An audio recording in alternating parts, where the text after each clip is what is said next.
So MK Ultra just had a wide reach, and it was pretty free reign. It was a free reign program, and the historian Alfred McCoy says it was modeled on the Los Alamos in a way, a kind of Manhattan Project for the mind. So just as the atom had been disassembled and transformed into this new world had emerged from that program, that intensive exertion of scientific acumen, the same thing could be done with the mind. The mind could be sort of pulled apart, and human consciousness and functioning could be people could be broken down and rebuilt. Were they trying to optimize the use of the mind to their advantage? Like, what was the end goal that they were trying to do with this? A couple of things. I think one idea was it potentially could be a weapon. One goal.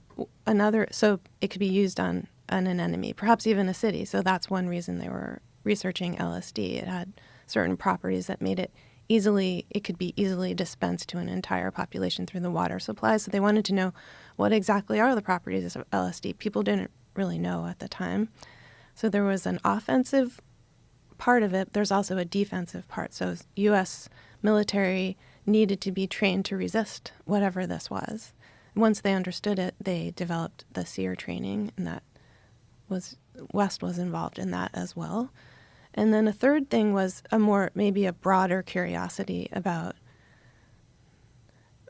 which would lead you to be able to interrogate people better, and perhaps also to, just really understand.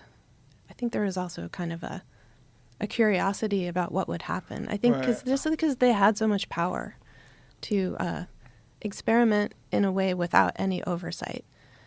And it wasn't until 1963 that the Inspector General of the CIA himself said, this is unethical, and we've done it. Basically, put a stop to it. But it really was 63. Yeah. But it went on. I mean, the Harvard LSD studies. When were those?